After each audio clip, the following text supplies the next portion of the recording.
Pour venir en aide à une petite fille gitane à l'allure efflanquée, l'homme, touché par son regard creux et ses vêtements en loques, décida spontanément de lui tendre son déjeuner. C'était celui que sa femme lui avait soigneusement préparé ce matin-là, comme chaque jour depuis des années. Mais alors qu'il déposait la boîte dans ses petites mains sales, la fillette leva les yeux vers lui et murmura d'une voix frêle, presque coupée par le vent. « Je ne vais pas le manger, et je ne vous le conseille pas non plus. » Ces mots suffirent à glacer le sang de Julien Moreau. Julien travaillait depuis plusieurs années dans une entreprise de transport maritime, où il occupait le poste d'assistant du directeur général. Il était méthodique, loyal, discret. Depuis plus de 10 ans, il partageait sa vie avec Élise, une femme intelligente et intuitive qu'il admirait profondément. Il se fiait à elle comme on se fie à une boussole pour ses conseils, ses silences éloquents, sa douceur usée.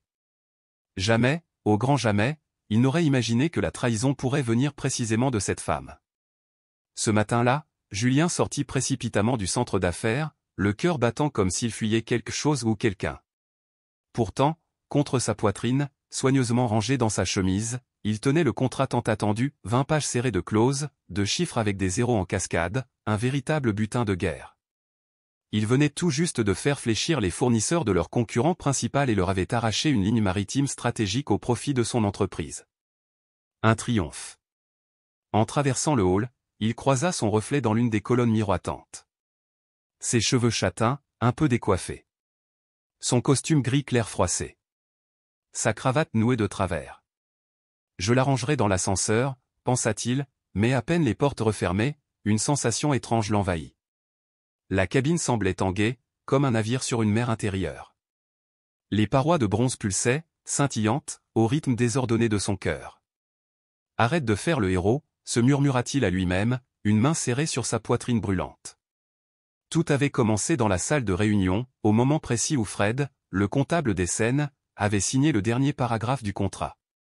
Sa peau avait frissonné. Ses oreilles s'étaient remplies comme de coton. Il avait mis ça sur le compte de la fatigue, la veille, il avait veillé jusqu'à 2 heures du matin à peaufiner ses arguments pour faire fléchir l'ennemi. Dans le taxi qui le ramenait, il posa son front contre la vitre froide, tentant de réguler sa respiration. 4 secondes d'inspiration. 4 secondes d'expiration. Il repensa à la méthode de relaxation qu'Élise, psychologue de profession, lui avait enseignée. Mais l'air semblait devenu un poison épais. Ses poumons refusaient de coopérer. « Où allons-nous » demanda le chauffeur en l'observant à travers le rétroviseur. « Donnez cette adresse » répondit Julien d'une voix blanche. « Vous êtes très pâle, monsieur. »« Ce n'est rien, juste de l'épuisement » murmura-t-il en basculant la tête en arrière. Les pâtés de maison s'enchaînaient dans un flou irréel. Les voix de la radio, les pneus sur l'asphalte, les feux rouges se confondaient en halos incandescents. L'ascenseur de son immeuble s'éleva sans bruit, mais à chaque étage, sa nausée montait d'un cran, comme si une aiguille d'altitude s'enfonçait dans ses veines. Lorsqu'il arriva sur le palier du 24e étage, une odeur de café frais l'accueillit. C'était, en temps normal, un parfum familier, réconfortant. Mais ce jour-là, elle lui retourna l'estomac. Julien. Comment ça s'est passé? C'était Claire Dubois, l'assistante. Il leva le dossier comme un trophée. Parfait. Tout est signé. Ses grands yeux noisettes s'agrandirent. Déjà? Le patron t'attend. Monsieur Benoît l'attendait effectivement dans son bureau. Derrière lui, une vitrine abritait des maquettes de porte-conteneurs alignés comme des soldats miniatures. Le directeur se leva d'un bond à la vue du dossier. Tu l'as arraché au requin. Son sourire avait quelque chose de carnassier. Ils se sont déguisés en poissons rouges, plaisanta Julien, malgré sa vision qui se troublait. Benoît ne relut même pas le contrat, il l'avait déjà examiné, apposé de son sceau. Julien sentit un soulagement passager, presque électrique, comme si une décharge éteignait brièvement son système nerveux. Prends une demi-heure de repos, héros, lança le directeur en lui tapant l'épaule. Julien acquiesça et sortit. À peine dans le couloir, il dut s'appuyer au mur. Claire, toujours alerte, le rattrapa par le bras. « Julien, tu vas bien ? Juste, besoin d'air. » Sa cravate glissa sur sa poitrine moite. Claire l'entraîna vers son bureau. Le couloir lui semblait irréel, ondulant, comme une galerie d'aquarium. Son propre pas résonnait dans sa tête comme un tambour. Elle lui tendit un verre d'eau. La première gorgée fut un retour à la réalité. Depuis quand ça t'arrive, demanda-t-elle, assise au bord du bureau. Depuis quelques mois, toujours après des négociations tendues avec Cyborn. Étrange. Aucune perte de connaissance? Non, mais chaque fois, j'ai l'impression que mon corps m'abandonne. Peut-être juste le stress. Peut-être. Tu devrais consulter. Je connais un médecin. Julien hocha la tête. Il finit son verre. Son ordinateur clignotait, les emails affluaient. Mais chaque phrase était floue, comme si les lettres se dissolvaient dans l'écran. Il tenta de rédiger son rapport. Chaque mot lui paraissait être un hameçon accroché à ses nerfs. Les collègues passaient le féliciter, mais leurs paroles glissaient sur lui sans le toucher. Dans ses écouteurs, un bruit blanc d'océan censé l'aider à se concentrer n'était plus qu'un grondement. Julien? C'est Rani de la compta. Tu prépares la présentation de demain? Bien sûr, répondit-il, esquissant un sourire forcé. T'es plus pâle que mon tableau de bord trimestriel, plaisanta-t-il, un clin d'œil inquiet en prime. Vers 17 heures, son cœur battait à tout rompre. Julien referma violemment son ordinateur, comme pour refermer une blessure ouverte. Il tenta de se souvenir où il avait garé sa voiture. Rien. Un trou noir. Conduire lui paraissait soudain une menace. Il appela un taxi. Pendant tout le trajet, il écouta distraitement le chauffeur s'engueuler au téléphone avec sa femme dans une langue étrangère. Mais c'est la voix de cette femme inconnue qui résonna dans sa tête, alors que le visage d'Élise réapparaissait. Ses 12 yeux noisettes. Sa chevelure rousse impeccable. Ce sourire discret mais redoutablement efficace. Quand il descendit enfin devant la maison, il tremblait. Élise ouvrit la porte avant même qu'il ait sorti ses clés. « Tu n'as pas pris ta voiture? Il s'est passé quelque chose ?» Sa voix était calme, mais son regard le scrutait intensément. « Je ne me sens pas bien, souffla-t-il. Il passa sans attendre, laissant tomber cravate et veste dans le couloir. Le lit l'accueillit comme une mère aimante. Élise referma doucement la porte derrière lui. Il crut entendre un soupir. Le monde s'éteignit. Dans l'obscurité, il n'y avait plus de contrats millionnaires, plus de concurrents, plus d'efforts acharnés ni de chaleur étrange. Il ne restait qu'un gouffre noir, immense. Et Julien s'y laissa tomber. Incapable de résister. Autrefois, il croyait que chaque victoire serait célébrée par des feux d'artifice. Aujourd'hui, chaque triomphe semblait l'éloigner un peu plus de lui-même. Il chagépétait. Ses poumons se remplirent d'une brume lourde, presque poisseuse, et une nouvelle bouffée de chaleur l'envahit, semblable à une couverture humide qui l'étranglait doucement. Dans son délire, il rêva qu'il dérivait sur un vieux cargo, perdu au milieu d'un océan sans fin. Les vagues frappaient la coque avec une régularité obsédante, et sur le pont, une mouette tournoyait au-dessus de lui, fixant l'horizon de ses yeux identiques à ceux de Claire. Encore et encore, l'oiseau hurlait une même phrase, « Ça t'arrive depuis longtemps ». Chaque cri résonnait dans son crâne comme un coup de marteau, ravivant une migraine insoutenable. Il aurait été incapable de dire combien d'heures s'étaient écoulées lorsqu'il ouvrit enfin les yeux. Derrière la fenêtre, la ville s'était habillée des teintes orangées du crépuscule. Les phares des voitures scintillaient comme autant de lucioles mécaniques, mais ce soir-là, la magie semblait dissipée. Le champagne de ses rêves avait perdu ses bulles. Les lumières s'étaient éteintes, et son propre corps lui apparaissait comme un traître, un saboteur silencieux. Un murmure émergea de la confusion de son esprit, fragile, presque irréel, « Julien ». Il voulut répondre, mais ses lèvres restaient closes, comme soudées par une fatigue ancienne. À travers les rideaux, il distinguait les reflets rouges d'un feu tricolore, traçant des zébrures sanglantes sur l'asphalte détrempé. Élise était là, assise dans un fauteuil près du lit, plongée dans son téléphone. Lorsqu'elle le vit émerger de sa torpeur, elle sursauta. « Mon Dieu, tu m'as fait peur. Comment tu te sens ? » « Comme si on m'avait gonflé à bloc et que j'avais explosé, » murmura-t-il en tentant de se redresser. Sa tête tournait un peu moins, mais une lourdeur persistait. Élise posa la paume sur son front. « Tu as de la fièvre. » « Et pas qu'un peu. » Il s'assit lentement, laissant ses jambes pendre sur le sol. « J'ai dit des choses étranges, non ? » « Tu as parlé de la mer, » répondit-elle en souriant. « Tu veux une tisane au miel ? » « Plus tard, » répondit-il faiblement. « Alors, recouche-toi, » dit-elle avec douceur. « Je vais te préparer une soupe de riz. » « Merci. » Bien chaud, s'il te plaît, souffla-t-il en s'étirant sous les draps. Mais le sommeil ne revint pas. Il entendait en sourdine le bruit du couteau qui découpait les légumes dans la cuisine. Chaque impact résonnait comme un métronome étrange, uniquement perceptible par lui. Un bourdonnement aigu s'installa dans ses oreilles. Il se souvint alors de Claire Dubois, qu'il avait plusieurs fois supplié de passer des examens. Je dois être allergique aux victoires, pensa-t-il avec une ironie amère. Mais il ne parvint même pas à sourire.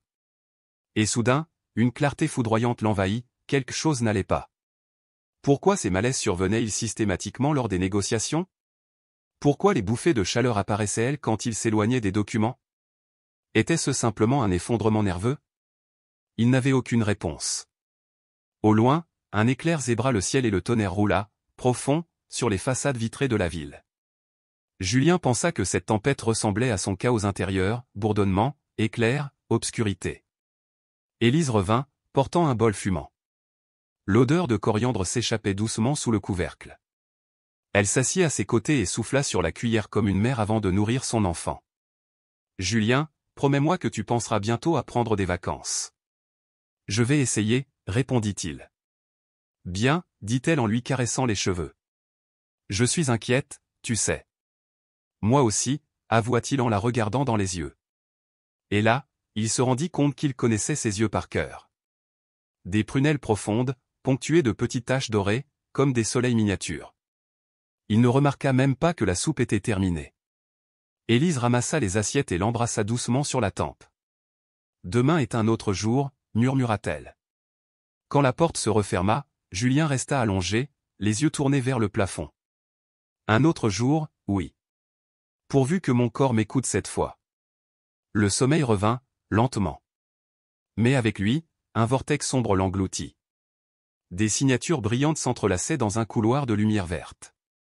Sa respiration s'apaisa. Dehors, les klaxons et la pluie ne faiblissaient pas.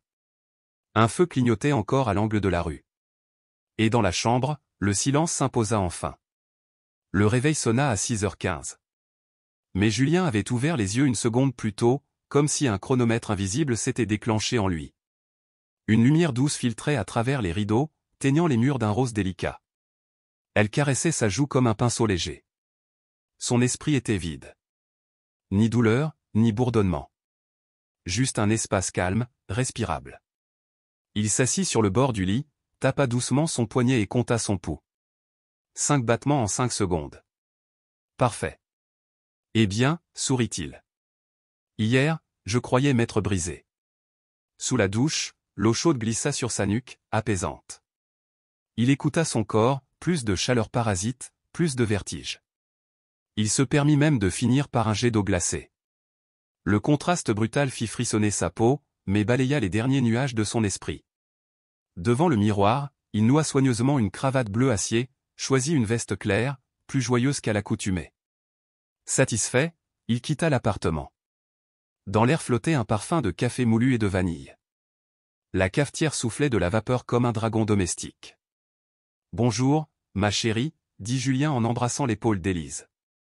Elle était de profil, debout devant la cuisinière, les cheveux attachés à la va-vite. « Bonjour, mon amour », répondit-elle. Elle plaça une tasse sous la machine, appuya sur le bouton, puis le fixa intensément. « Comment tu te sens aujourd'hui ?»« Bizarrement, super bien », répondit-il en buvant une gorgée presque brûlante.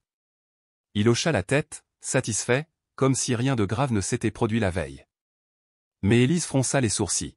« Je ne comprends pas. À chaque fois que tu rencontres des fournisseurs concurrents, tu t'effondres. »« Mon cœur, » dit-elle en posant ses mains sur ses épaules, « c'est du stress. Tu bosses trop.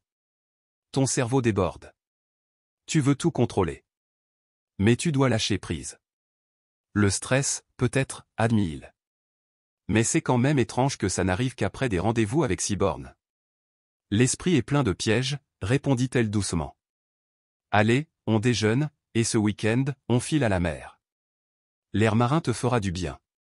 Julien s'assit au bar de la cuisine, la regarda sortir des tranches grillées du grille-pain. Même si ce week-end s'annonce chargé. Lundi, c'est la grande présentation au conseil. Élise déposa une assiette devant lui et lui effleura la main. Les présentations ne disparaîtront pas, mais ta santé, elle, peut.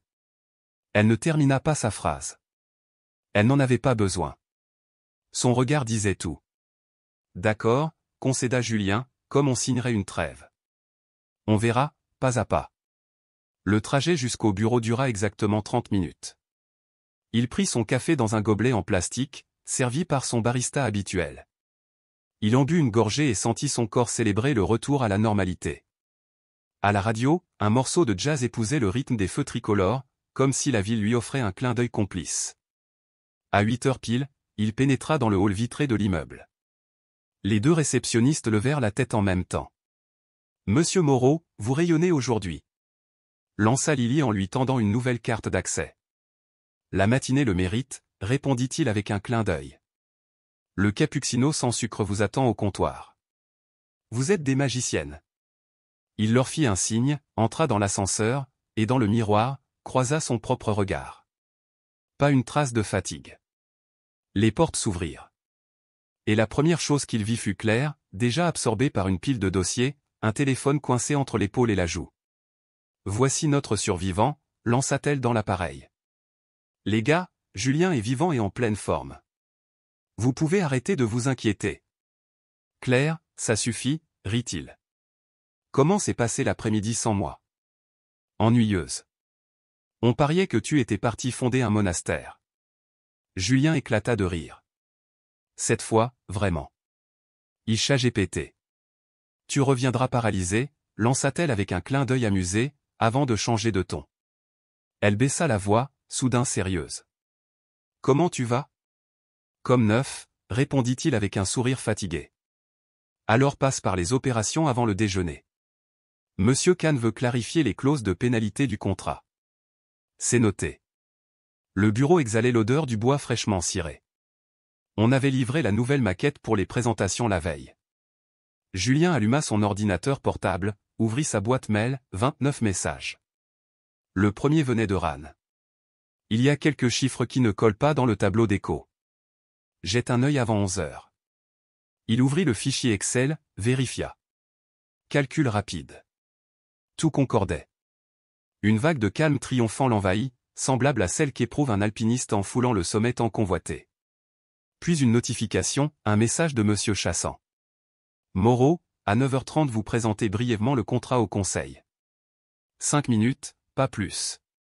Pause café ensuite, salle du fond. 5 minutes ? Répéta-t-il à voix haute. Il se mit aussitôt à préparer les diapositives. À 9h précises, Claire Dubois réapparut, 2 tasses de café à la main. Une pause ? Proposa-t-elle. J'en ai une dans une demi-heure. Mais je peux répéter mon discours devant un public d'une personne. Allons-y. Julien alluma le projecteur.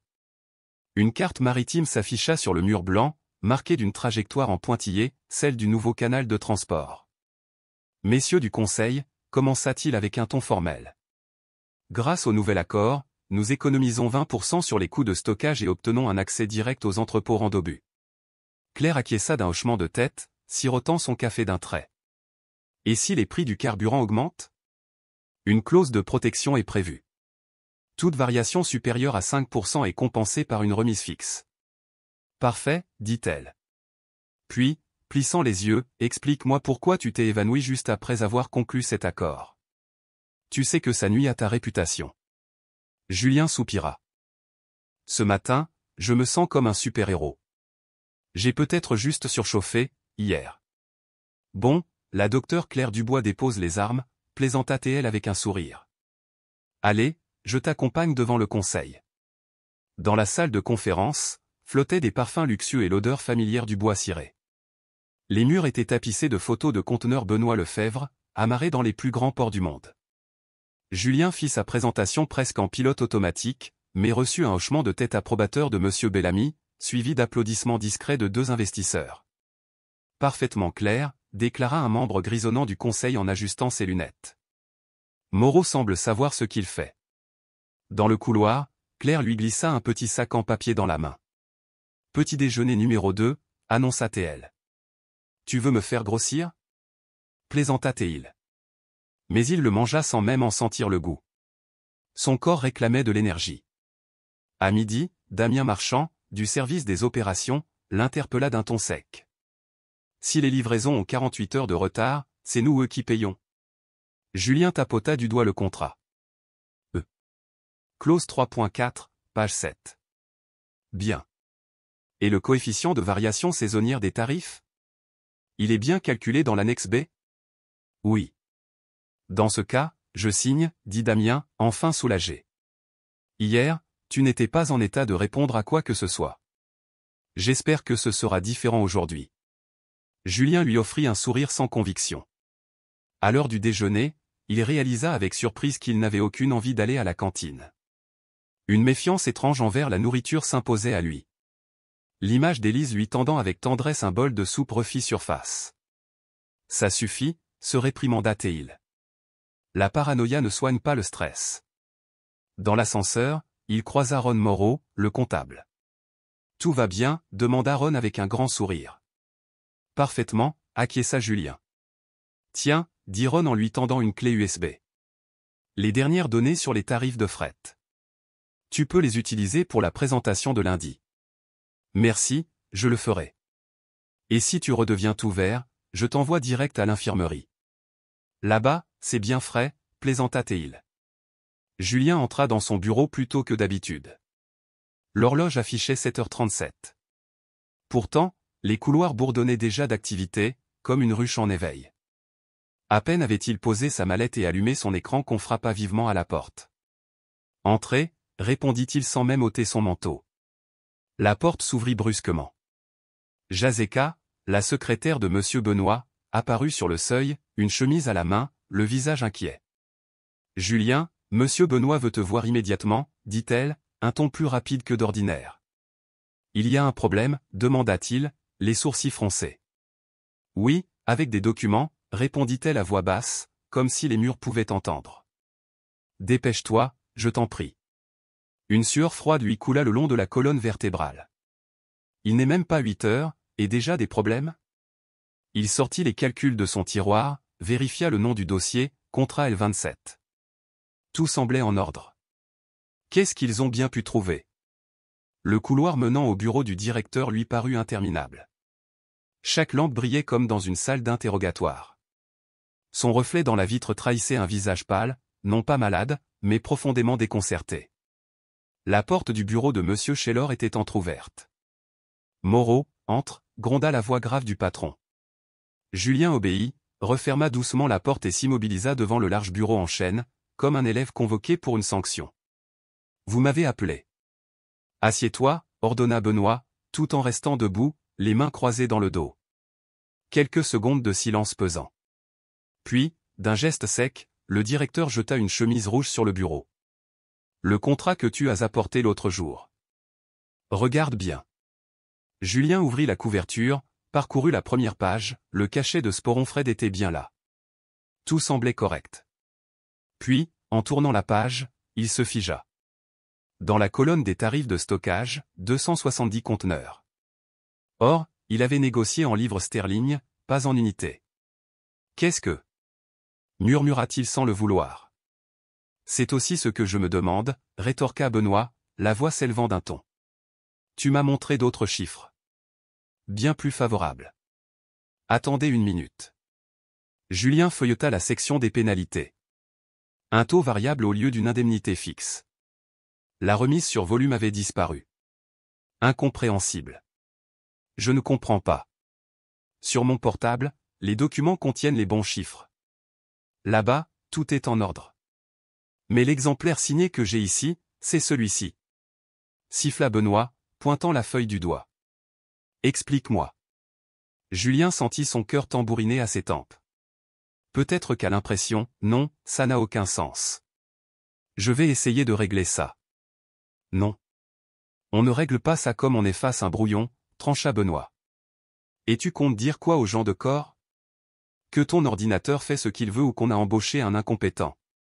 Il est possible qu'ils aient échangé les exemplaires pendant la signature. Je suis sorti un moment pour un appel? Échangé? Ricana Benoît, les yeux plissés de suspicion. Voilà longtemps que je n'avais pas entendu une excuse aussi pathétique. Ce n'est pas une excuse. Je suis prêt à le prouver. Très bien. Mais si tu n'y parviens pas, je retiens la différence sur ton salaire. Et attention, je ne tolérerai pas une seconde erreur. Compris? Oui, monsieur Benoît, répondit Julien d'une voix éteinte. Il se leva, les mains serrées dans les poches, et quitta la pièce. De retour à son bureau, les chiffres dansaient devant ses yeux. 270, comme surgit d'un tour de magie. Il alluma son ordinateur portable. Le fichier mit 5 secondes à s'ouvrir. 5 longues secondes. L'écran afficha 195. Correct. Mais comment? Claire Dubois entra sans frapper. Tu es allé voir le patron? Tu as une tête de naufragé. C'est le cas, dit-il en lui montrant l'écran. Regarde. 195 livres. C'est ce que j'ai négocié. Il ouvrit ensuite le contrat signé par Benoît. Et là, 270 unités. Tu vois? Claire fronça les sourcils. Quelqu'un a changé les documents. Mais quand? J'étais. Julien fixait Claire droit dans les yeux. Elle n'avait pas quitté la salle plus d'une minute pendant toute la réunion. Son ton fut ferme mais calme. Écoute, lance une enquête. Demande au service informatique de vérifier les journaux d'impression et de copie. Claire hocha lentement la tête. Oui, je m'en occupe.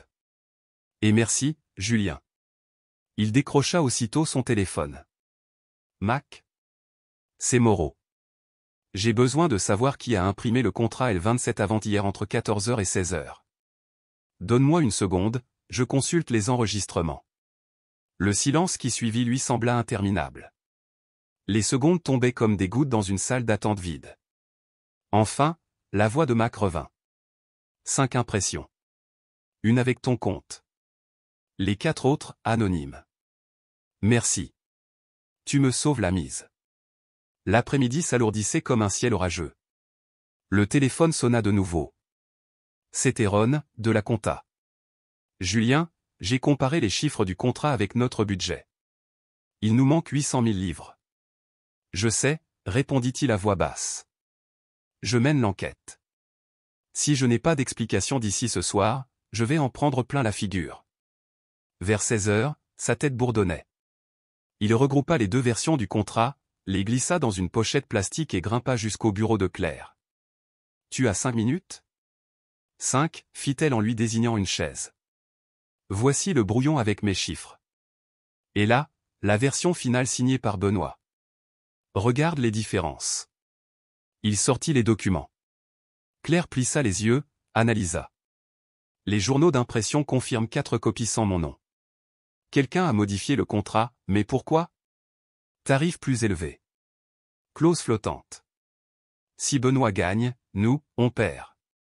Elle fronça les sourcils, visiblement troublée. Peut-être que son avocat a envoyé une version falsifiée. Et ta copie, elle, a fini oubliée dans leurs archives. Mais mon scan contient les bons chiffres. Claire frappa la table, frustrée. Toute ma vie, j'ai vérifié les détails. Et là, ça m'échappe. Calme-toi, souffla Julien en posant sa main sur la sienne. On trouvera une trace. Mais déjà, il se levait comme une bourrasque. Le monde semblait s'écrouler autour de lui. Le soir venu, l'étage était désert, mais Julien restait devant son ordinateur, fouillant les métadonnées des 2 fichiers PDF, heure de création, utilisateur, version. Soudain, un détail surgit comme un coup de tonnerre. L'auteur du fichier falsifié, Arnaud Gesson. Le directeur commercial de chez Deborn. Chez lui, Élise l'accueillit avec l'odeur réconfortante d'une tarte aux poires. Mais son sourire vacilla en découvrant son visage. Mon amour? Tu es pâle comme un linge.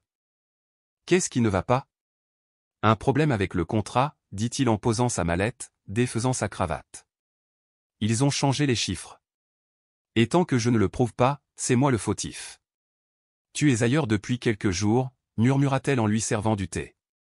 Tu ne veux pas prendre un peu de repos? Pas maintenant. C'est la période des rapports. Il haussa les épaules, amer. Et je ne vais pas fuir mes responsabilités. Elle s'approcha, posa une main sur sa poitrine. À son poignet, Julien aperçut un bracelet, un serpent en argent, orné d'une pierre verte. Il s'étonna. Tiens, je ne l'avais jamais vu.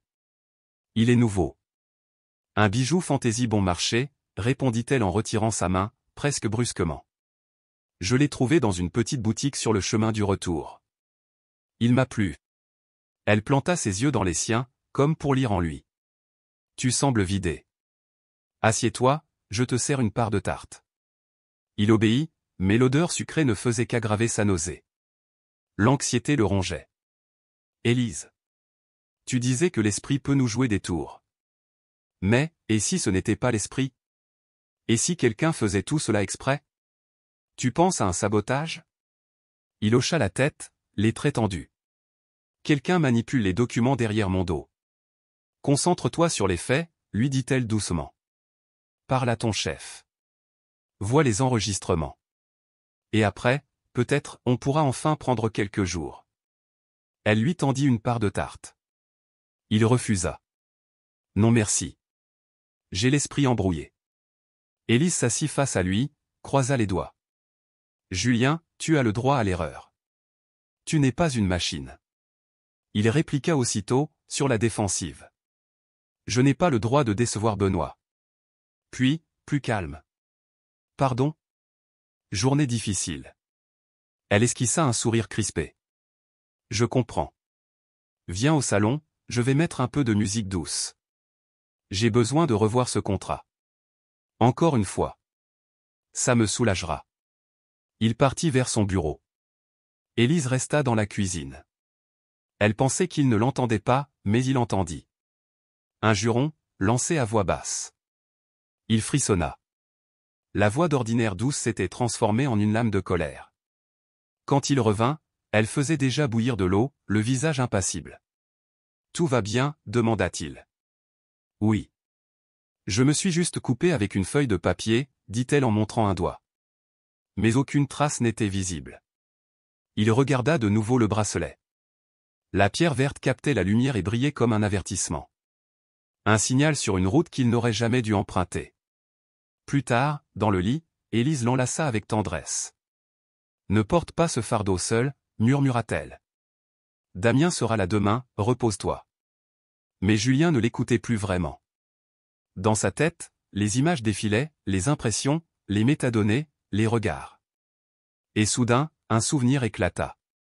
Lors de la négociation, il s'était absenté aux toilettes. Les documents étaient restés sur la table. Il se figea. « Tu trembles ?» demanda Élise en se rapprochant. « Il fait froid » mentit-il. Il se tourna sur le dos et fixa le plafond noir de la chambre. Une pensée l'obsédait, s'ils ont changé le contrat, ils ont peut-être changé autre chose. Est-ce que je peux encore faire confiance à quoi que ce soit, à part mes propres yeux? Au loin, une horloge battait la mesure. Pour Julien, chaque tic résonnait comme un avertissement. Ce n'était pas le balancier, c'était sa confiance en Benoît qui s'effritait. Il murmura. « Damien, je clarifierai tout. » Élise lui prit la main, mais il la retira doucement. Il s'assit, tentant de respirer plus lentement. « Tu dois dormir, dit-elle d'un ton doux, mais ferme. »« Bientôt, répondit-il. Il sortit dans le couloir, s'approcha de la fenêtre. La ville brillait de mille feux. Elle ne dormait pas. Alors lui non plus.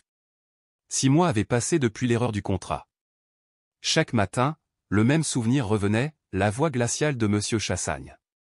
Quoi qu'il en soit, c'est ta faute. Il n'avait jamais pu prouver que le document avait été trafiqué. Les avocats de Cborn juraient qu'il existait plusieurs versions. Le service informatique n'avait pas su tracer l'auteur. Finalement, le directeur avait réduit la sanction, mais il avait ajouté, sec. « Julien, si tu veux avancer, sois un chirurgien des chiffres. Pas un infirmier. Les erreurs des chirurgiens enterrent des patients. Les tiennes enterrent notre budget. » Ce matin-là, Julien se rendait au bureau, partagé entre nervosité et espoir. Un nouveau contrat avec la même entreprise pourrait compenser les pertes et redorer son blason. Il boutonna son manteau gris, noua une cravate bleu foncé. Devant le miroir, il murmura. « Tiens-toi droit. Ne baisse pas les yeux. Avance. » Dans la cuisine, l'odeur du pain grillé et de la cannelle flottait. Élise, les cheveux relevés, roulait une omelette avec dextérité. Sur la table, une lunchbox, compacte et nouée d'un ruban lilas, l'attendait. Mon cœur, tu vas encore sauter le déjeuner? Chantonna TL. Promis, je prendrai une pause, répondit Julien, un sourire distrait aux lèvres. Je connais ses promesses, fit-elle en tirant doucement sur son col. Tiens. Elle lui glissa la boîte dans les mains et l'embrassa sur la joue. Tu es si attentionné, murmura-t-il en partant. Mais dans son cœur, le doute ne l'avait jamais autant habité. Aujourd'hui est un jour clé, traînant ces mots comme un talisman, Julien inspira profondément. Il sentait le poids de ce moment s'abattre sur ses épaules, mais la voix d'Élise résonnait dans son esprit, douce et moqueuse à la fois, ton soutien est mon gilet pare-balles, alors vas-y, capitaine. Souris, Élise. Remets ces idiots à leur place. Le soleil d'octobre brillait avec insolence, contrastant avec la morsure froide du matin. Le trajet jusqu'au centre d'affaires dura un peu plus d'une heure, rythmé par les notes tremblantes d'un saxophone dans une publicité radio. Julien, nerveux, chantonnait doucement, tentant de calmer les battements erratiques de son cœur. En approchant du bureau, il se laissa attirer par l'odeur familière de la cafétéria. C'était un refuge, un cocon dans lequel il pouvait retrouver un semblant de contrôle. L'air y était imprégné du parfum de grains fraîchement moulus et de routines rassurantes. Arvin, le barista, leva un pouce complice. Monsieur Moreau, un double latte? Comment l'as-tu su? Demanda Julien, intrigué. Les gens nerveux commandent toujours un double, lança Arvin avec un clin d'œil amusé. Bonne journée à vous. Julien ressortit avec son gobelet, laissant le parfum chaud du café se mêler à la fumée âcre des pots d'échappement. C'est là, sur le trottoir, qu'il la vit. Une fillette, pas plus de 9 ans, aux cheveux d'un noir d'encre, vêtue d'une robe grise rapiécée, pieds nus dans des baskets trop grandes. Accroupie près d'une poubelle, elle manipulait une boîte en carton, jetant des regards nerveux autour d'elle, comme un animal traqué. Julien s'arrêta net. Un souvenir remonta à la surface, acéré. Lui aussi, autrefois, avait caché ses mains gelées dans les manches trop longues des manteaux hérités de son frère. Il s'accroupit doucement. Tu as faim. Elle haussa les épaules. Ses yeux, d'ambre profond, semblaient contenir des galaxies entières. Julien sortit sa lunchbox. Tiens, j'ai un déjeuner. C'est pour toi. Elle prit le récipient avec une délicatesse bouleversante, comme s'il s'agissait d'un trésor fragile. Mais au moment d'ouvrir le couvercle, elle leva les yeux vers lui et murmura d'une voix presque éthérée. Je ne vais pas le manger. Et vous non plus, vous ne devriez. Julien sentit l'air se figer autour de lui. Pourquoi? Qu'est-ce qu'il y a? Il est empoisonné. Elle l'avait dit comme on annonce qu'il va pleuvoir. J'ai un bon flair. Elle lui rendit la boîte sans le moindre mot supplémentaire, puis disparut dans une ruelle, avalée par l'ombre, les graffitis et les sacs poubelles éventrés. Julien resta figé, tenant la boîte du bout des doigts comme une grenade. Elle ne sentait rien d'étrange, seulement le plastique tiède. Paranoïa, murmura-t-il. Mais le doute s'était insinué, venimeux. La clinique n'était qu'à 10 minutes. Il franchit la barrière de parking comme un condamné. À l'intérieur, ça sentait l'alcool, l'antiseptique et l'urgence. Une infirmière brune, lunettes sur le nez, badge, Serena White. Analyse alimentaire? Julien tendit la boîte avec des gestes lents. Oui. Recherche de toxines et de psychotropes. Urgent, s'il vous plaît. Test express? 4 heures. Numéro de téléphone? Il le dicta, ajouta une carte de visite de l'entreprise. C'est pour le travail? Non. Pour la vie. Elle haussa un sourcil, mais ne dit rien. En sortant, Julien esquissa un sourire sans joie. Pour la vie, dramatique, mais ses genoux tremblaient comme ceux d'un funambule au bord d'un gouffre. La réunion avec les fournisseurs avait lieu dans une salle verte, au mobilier lustré. Dehors, la ville s'étendait, floue derrière les vitres, telle une aquarelle de fumée et de bus rouges. Julien posa devant lui le dossier du contrat, comme un soldat posant son arme. Il ne bougeait pas. D'abord les signatures, répétait-il intérieurement. Le chef de la délégation, un blond à lunettes nommé Onlard. Monsieur Moreau, nous sommes prêts. Parfait. Julien sortit son stylo gravé du logo de l'entreprise. Clause 5.2, tarif fixe, réajustable une fois par an. Toujours d'accord? Oui. À sa gauche, Doron de Ciborne, consultant en risque pour la journée, observait. Atlantique Bleu SA ne l'avait engagé que pour évaluer la concurrence. Il s'était renversé dans sa chaise, le regard glissant sur Julien comme une lame. « Comment vous sentez-vous, monsieur Moreau » demanda Théo Garnier avec une douceur polie. « Magnifiquement bien. » Mais il comprenait l'allusion. Un jeu de masques, de sourires et de poignards. Les stylos glissèrent, l'encre brilla, les tampons claquèrent. Les contrats furent signés. Marc Renaud, témoin silencieux, hochait la tête. Félicitations. L'affaire du siècle, souffla Noé Blaré. Le champagne coulait. Julien déclina poliment. Une urgence au bureau. Du coin de l'œil, il vit Maxence Girard le fixer, cette fois non plus avec suspicion, mais comme on fixe une énigme. À peine la portière refermée, Julien laissa échapper un souffle. Ses mains tremblaient. Ce n'était plus la maladie. C'était l'adrénaline, pure, brute. Son téléphone vibra. Résultat de l'analyse. Il ouvrit le fichier. Traces de benzodiazépine détectées dans l'échantillon alimentaire. Dose 3,7 fois supérieure à la limite thérapeutique.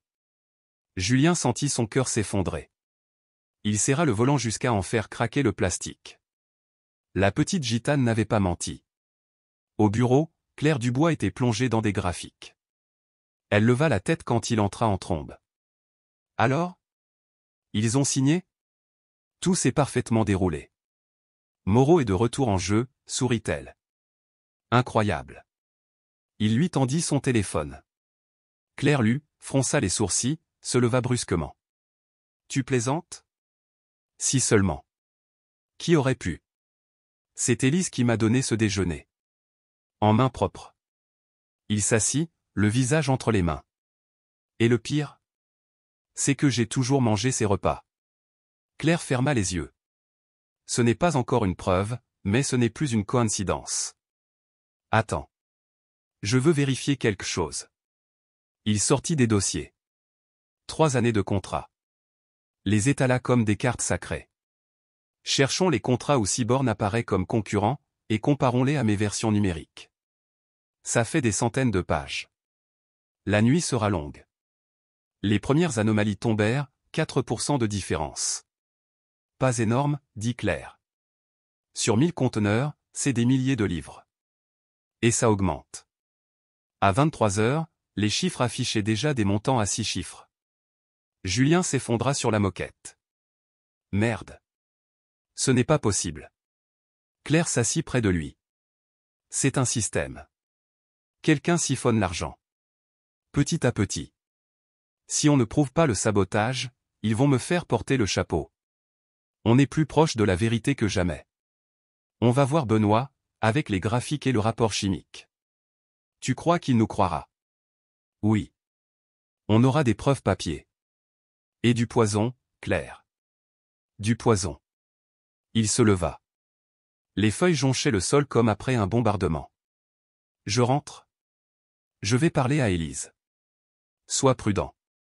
Il la regarda. Une flamme dans ses yeux. Merci. Appelle-moi si tu as besoin de quoi que ce soit. Les rues étaient désertes. La pluie tombait comme des rasoirs sous les lampadaires. Dans la voiture, le souffle du chauffage étouffait ses pensées. Pourquoi, Élise? La question tourbillonnait, sans réponse. Une boucle obsédante tournait dans la tête de Julien. Il se rappelait comment Élise le soignait après ses crises, avec cette tendresse silencieuse qu'on n'apprend pas dans les livres. Elle lui apportait un verre d'eau, posait une main apaisante sur sa poitrine, et son bracelet en métal refroidissait sa peau en feu. Ce geste simple, répété, avait autrefois la force d'un rituel sacré. Au feu rouge, son téléphone vibra. Numéro inconnu. Il décrocha. Allô? Une voix à peine audible, rauque, presque un souffle. On vous avait prévenu, monsieur Moreau. Certains accords coûtent plus cher que l'argent. Ils coûtent la santé. Qui êtes-vous? Un rire bref, tranchant comme une lame. Prenez soin de votre foi. Puis le silence. La ligne fut coupée. Julien balaya les rétroviseurs. Rien. Il consulta son journal d'appel avec frénésie. Numéro masqué. Un frisson le traversa. Sa ceinture se tendit sous la brusque tension de son corps. Ils savent, murmura-t-il. Le jeu vient de changer. Il appuya sur l'accélérateur, fendant la pluie, direction la maison. Cette maison, autrefois refuge, lui semblait désormais un territoire miné. Élise ouvrit la porte. Un pull de maison sur le dos, une expression mêlée d'inquiétude et d'agacement sur le visage. « Tu es en retard, j'étais inquiète. » Signature, rapport. Et toujours pas de dîner. Je t'ai laissé quelque chose. Il entra, jeta un regard au salon. Une revue ouverte sur la table basse, une couverture pliée sur le canapé. L'image parfaite d'une vie de couple rangée. Mais pour lui, cette façade ne suffisait plus. « Comment s'est passée ta journée ?» demanda-t-elle. « Tu as signé le contrat ?» « Oui », répondit-il sèchement. « Mais parlons plutôt de nourriture. » Son regard se durcit. « Ton déjeuner, je l'ai donné à une fille devant la cafétéria. Elle disait qu'il était empoisonné. J'ai fait analyser les restes. Il y avait un tranquillisant dedans. » Un silence bourdonnant s'installa. Élise blêmit, mais se reprit vite. « C'est absurde. Quelle fille? Quel tranquillisant? Le labo est formel. Tu veux voir le rapport ?» Il le lui tendit. Elle ne le prit pas, se contentant de se lécher les lèvres, nerveusement. « Et tu crois ce que dit une gamine des rues? Un labo peut se tromper. Ce n'est qu'une coïncidence. » Trop de coïncidences, Élise. Alors explique-moi pourquoi, depuis 6 mois, mes crises arrivent toujours après tes plats. Elle recula d'un pas. Ses mains tremblaient. Son bracelet tinta contre sa peau comme des chaînes. Julien, je... Elle ferma les yeux, inspira, rouvrit les paupières. Je n'ai jamais mis quoi que ce soit dans ta nourriture. Soit le labo s'est trompé, soit, tout ça est dans ta tête. Tu m'aimes? Murmura-t-il. Oui, bien sûr. Alors aide-moi à comprendre. Et si c'était quelqu'un de ton boulot? Hurla-t-elle, comme une diversion maladroite. Julien acquiesça lentement. C'était comme entendre une confirmation. Le regard d'Élise s'agrandit de peur. Elle arracha son bracelet et le jeta sur le canapé. Il est tard, on parlera demain. Elle claqua la porte de la chambre. Julien resta là, debout, au milieu du silence. Il ramassa le bracelet. Il était froid, lisse, mais anormalement lourd dans sa paume. Si tout se confirme demain, murmura-t-il, je saurai à quel point le terrier est profond. Il se réveilla avant l'aube, le cœur martelant comme un réveil enfoui dans sa poitrine. Une seule idée l'obsédait, ne pas perdre Élise de vue. Il s'habilla, sortit sans bruit. Dehors, la fin novembre était grise et mouillée. Il s'installa dans sa voiture garée sous un marronnier, à portée de vue de la porte d'entrée. 15 minutes passèrent. Enfin, Élise sortit. Manteau jaune moutarde, cheveux relevés en chignon bas. Elle jeta un regard prudent autour d'elle, remonta le col, monta dans un taxi. Julien la suivit à 3 voitures de distance. Le taxi traversa un vieux pont, rejoignit un quartier historique. Il s'arrêta devant un petit café au store rouge et blanc. Ce café. Leur café du dimanche matin. Julien vit Élise entrer. Elle s'assit dans un coin. Un homme la rejoignit. Costume élégant. Arnaud. Un concurrent que Julien avait croisé en salle de négociation. Front large, poignée de main dure, sourire trop confiant. Julien sentit son cœur se contracter. Arnaud se pencha vers Élise. Ses lèvres frôlèrent les siennes. Un geste qui dépassait l'amitié. Et elle souriait, comme autrefois pour lui. Il inspira profondément, activa l'enregistreur de son téléphone, puis poussa la porte du café. La clochette tinta. Élise sursauta. « Chérie, que fais-tu ici ?» « C'est plutôt moi qui devrais poser la question, » répondit-il, la voix coupante. « Tu prends ton petit déjeuner avec ton amant ? » « On parle affaires, » rétorqua Arnaud. « Des affaires ? Ou tu t'occupes juste des femmes des autres ? Tu ne prouveras rien. » Julien posa son téléphone sur la table, enregistrement activé. « Je vais prouver que vous m'empoisonniez pour fausser les négociations, pour truquer les contrats. » Élise pâlit, porta une main à sa bouche. « Julien, écoute-moi. » »« Non, maintenant c'est toi qui vas m'écouter. J'ai les analyses, les incohérences. Tout concorde. Je peux lui offrir plus que toi, lança Arnaud. Une vie normale, sans tes tableaux Excel. Julien rangea son téléphone. Il quitta le café sans un mot, percutant la porte d'un coup d'épaule. Il appela Claire. J'ai les preuves. Arnaud. Élise. Tout. Rassemble tout, je prépare les graphiques. Julien entra dans le bureau de Benoît comme on entre dans une guerre. Clé USB, rapport, preuve. Monsieur, on a un problème. Il expliqua, les crises, les repas, les signatures trafiquées. Benoît blêmit. Il lut. Il écouta. Alors on les écrasera, dit-il. Au tribunal. Un mois de préparation intense. Auditeur, avocat, commissaire. Julien témoigna. La nuit, il ne dormait plus. Les murmures d'Élise hantaient encore l'appartement vide. Le tribunal était austère. Le juge, impassible. L'affaire éclata dans la presse. Nous prouverons que Gann falsifiait les contrats, lança l'avocate de Julien. La défense tenta de faire douter les analyses.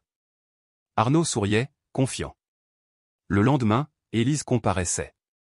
Avez-vous une liaison avec Monsieur Gann? Oui, admit-elle.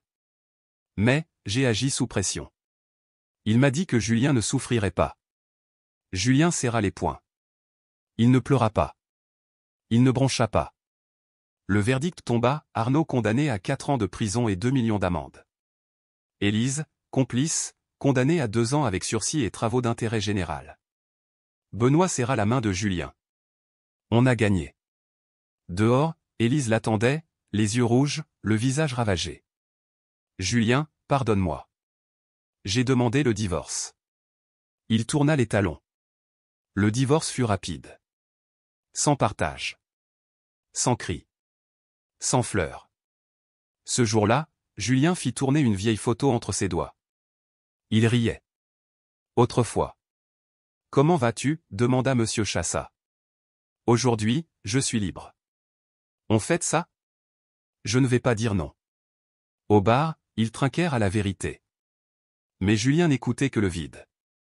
Il revoyait ce matin-là, ce baiser volé, ce bracelet. La 3e bière entamée, Benoît lui posa la main sur l'épaule. Bien joué, Moreau. La vie reprend. Oui, répondit Julien. Cette nuit-là, il rentra. Alluma la lumière. Vit une photo d'eux. La jeta contre le mur. Le verre se brisa. Il se coupa. Du sang sur le sol. Il hurla sans un son. Puis il s'assit. Dos au mur. Tremblant. Les semaines suivantes, il vécut en automate. Travail. Maison. Travail. Claire lui apporta un café. Comment tu vas? Je vis. Tu n'es pas obligé d'être seul. La confiance était ma force. C'est devenu ma faiblesse. Le temps passa. La douleur devint cicatrice. Toujours visible. Un soir, en éteignant son ordinateur, il pensa à demain. Un demain sans peur. Sans trahison. Avec peut-être une étincelle d'espoir. Il enfila son manteau. Sortit sans se retourner. Et pour la première fois depuis longtemps, il respira. Amen.